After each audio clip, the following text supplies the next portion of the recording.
Selamat pagi saudara, selamat berjumpa kembali dalam pelajaran Alkitab bersama Suara di Bukit. Saya berharap keadaan saudara dan keluarga baik, penuh dengan damai sejahtera Allah kita, Yesus Kristus. Saudara seiman, baru-baru ini saya melihat berita di TV tentang bencana kekeringan dan kelaparan yang terjadi di Somalia, salah satu negara di Afrika. Banyak penduduk yang meninggalkan desa-desa tempat tinggal mereka untuk mengungsi dan hidup di tenda-tenda karena tidak ada lagi sumber pangan. Ditambah lagi dengan perang saudara yang juga terjadi di sana pada saat itu. Mereka harus mengandalkan bantuan internasional. Seorang reporter mewawancarai seorang ibu yang memiliki 5 anak. Satu dari anaknya baru saja meninggal dan dikuburkan di daerah itu. Pada saat nama anak itu disebut, kakak laki-lakinya yang berusia kira-kira 10 tahun menangis. Baginya, si adik mungkin saja satu-satunya sahabat terdekat yang dimilikinya dalam kesengsaraan hidup mereka. Saudaraku, saya sangat tersentuh. Dan tidak terasa air mata mengalir di pipi saya. Saat itu saya berdoa, ya Tuhan, kasihanilah mereka, agar mereka dapat segera menerima bantuan, dan agar Tuhan menyentuh hati mereka untuk mengenal kasih Allah dalam Yesus Kristus, agar mereka mengerti ada pengharapan dalam Yesus. Saudaraku, marilah kita terus lakukan hal baik selama masih ada kesempatan untuk membantu sesama dan terus berdoa bagi orang lain dan bagi dunia ini. Saudara terkasih, banyak dari kita yang membutuhkan teman atau sahabat untuk berbagi pengalaman hidup, baik itu kesengsaraan, kesedihan, ataupun kebahagiaan. Seorang teman yang dapat dipercaya, mau mendukung dan tidak segan untuk mengingatkan apabila kita salah. Kali ini kita akan belajar dari bacaan Filipi 2 ayat 1-4 tentang bagaimana persekutuan, persahabatan atau fellowship antara sesama orang percaya sebagai satu tubuh Kristus. Kalau saudara memegang Alkitab sekarang, mari kita baca bersama. Filipi 2 ayat 1-4. Jadi karena dalam Kristus ada nasihat, ada penghiburan kasih, ada persekutuan roh, ada kasih mesra dan belas kasihan. Karena itu sempurnakanlah sukacitaku dengan ini. Hendaklah kamu sehati, sepikir, dalam satu kasih, satu jiwa, dan satu tujuan. Dengan tidak mencari kepentingan sendiri atau puji-pujian yang sia-sia. Sebaliknya, hendaklah dengan rendah hati, yang seorang menganggap yang lain lebih utama daripada dirinya sendiri. Dan janganlah tiap-tiap orang hanya memperhatikan kepentingannya sendiri, tetapi kepentingan orang lain juga. Saudaraku, sebelum kita bahas pasal tersebut, mari kita lihat kehidupan para pengikut Kristus yang tertulis di Alkitab dalam bacaan Kisah Para Rasul 2 ayat 45-47 yang mengatakan, dan semua orang yang telah menjadi percaya tetap bersatu, dan segala kepunyaan mereka adalah kepunyaan bersama. Dan selalu ada dari mereka yang menjual harta miliknya, lalu membagi-bagikannya kepada semua orang, sesuai dengan keperluan masing-masing. Dengan bertekun dan dengan sehati mereka berkumpul tiap-tiap hari dalam bait Allah. Mereka memecahkan roti di rumah masing-masing secara bergilir, dan makan bersama-sama dengan gembira dan dengan tulus hati, sambil memuji Allah. Dan mereka disukai semua orang.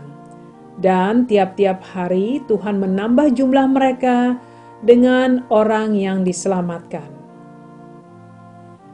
Saudara, ini suatu peristiwa yang terjadi setelah Roh Kudus diturunkan, dan banyak dari mereka yang mendengar khotbah Petrus menjadi pengikut Kristus yang jumlahnya kira-kira 3.000 orang. Di saat itu banyak penziarah yang datang dari banyak negara seperti Saudi Arabia, Turki, Libya, dan Iran.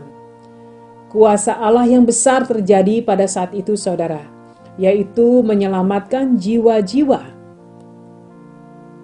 Hal ini menggambarkan bahwa mereka, orang-orang percaya, hidup penuh sukacita, penuh kasih dan rasa syukur.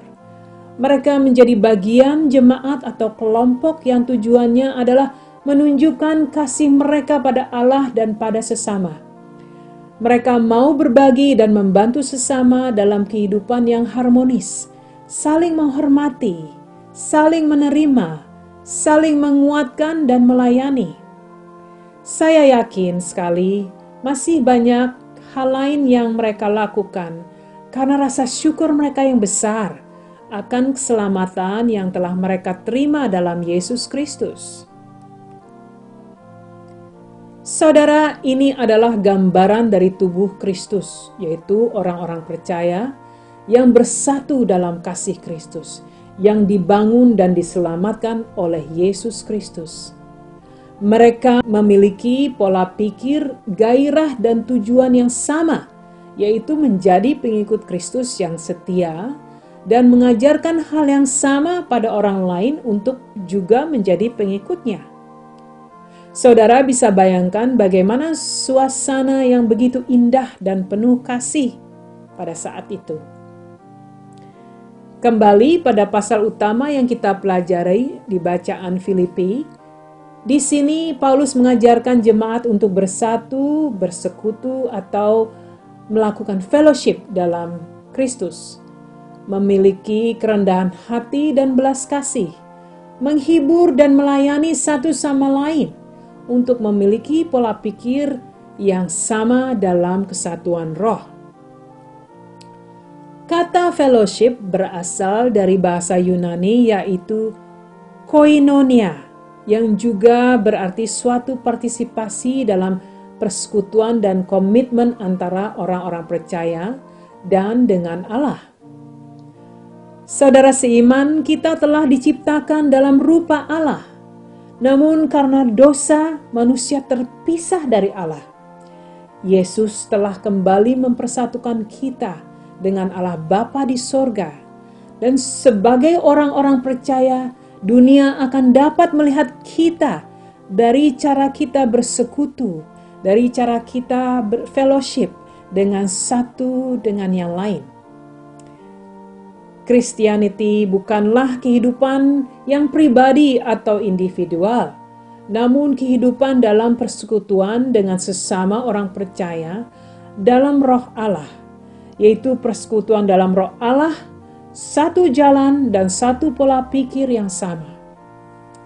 Kita harus memiliki pola pikir sorgawi yang menunjukkan ciri hidup kita sebagai orang-orang beriman. Dalam artian, segala pemikiran dan tindakan kita harus sejalan dengan firman suci Allah. Keselamatan dalam Kristus adalah dasar dari persekutuan orang-orang beriman. Dan khotbah Injil Yesus Kristus akan menghasilkan persekutuan di mana mereka akan berbagi dan menjalani kehidupan dengan tujuan dan pola pikir yang sama. Persekutuan kita dengan sesama juga dengan Allah Tritunggal, saudara, di mana kita mengagungkan Allah Bapa di sorga, menjalani perintah dan ajaran Kristus dalam pimpinan Roh Kudus. Alkitab mengajarkan apabila kita telah diselamatkan dan hidup dalam terang Allah, maka kita memiliki persekutuan dengan Allah. Oleh sebab itu, mereka yang menjadi bagian akan persekutuan ini akan terus mengakui dosa-dosa dan menerima pengampunan Tuhan dan akan terus hidup untuk Tuhan Allah. Apabila kita dalam Kristus, Posisi kita semua sama di mata Allah. Apapun latar belakang kehidupan kita, saudara. Baik itu dari sisi budaya, kultur, tingkat pendidikan tinggi atau rendah, kondisi ekonomi, kaya ataupun miskin, semua sama di mata Allah. Saudara, kita semua bertugas untuk menunjukkan Yesus Kristus pada dunia melalui kehidupan yang kita jalani. Ini berarti kita harus hidup berbeda dengan orang lain, berbeda dengan pola pikir hidup duniawi. Saudara, lalu bagaimana agar kita terus bertumbuh dalam persekutuan ini?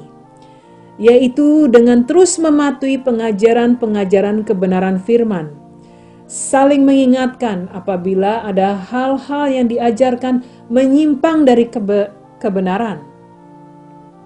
Lalu, apa hasil dari persekutuan ini atau apa manfaat yang bisa didapatkan? Yaitu suatu kehidupan dalam iman dan hubungan dengan sesama yang akan terus menjadi kuat. Karena bukan hanya kita belajar dari sesama, namun kita saling mendukung, menghibur, mendorong, mengingatkan, dan membangun sesama. Hubungan yang kuat ini tidak akan mudah dipatahkan, tidak akan ada yang merasa sendiri atau terabaikan. Yang paling penting adalah mereka saling mendoakan satu dengan yang lain. Mari saudaraku, mari kita terus menguatkan fellowship atau persekutuan dengan sesama, agar segala pekerjaan dan rencana Allah terus berjalan dalam hidup kita semua, yang memuliakan nama Yesus Kristus di mata dunia. Mari saudara, mari kita berdoa. Allah Bapa di sorga, dimuliakanlah Engkau Bapa. Kami mengucap syukur bahwa kami telah diberikan kesempatan kembali untuk mempelajari firman suci-Mu pagi ini. Kami berdoa agar kehidupan kami dapat menunjukkan keagungan Yesus Kristus melalui persekutuan atau fellowship kami dengan saudara kami seiman. Ajari kami Bapa untuk tetap hidup dan melangkah dalam terang Allah, sehingga dunia akan melihat akan kasih dan karunia-Mu yang besar bagi umat manusia.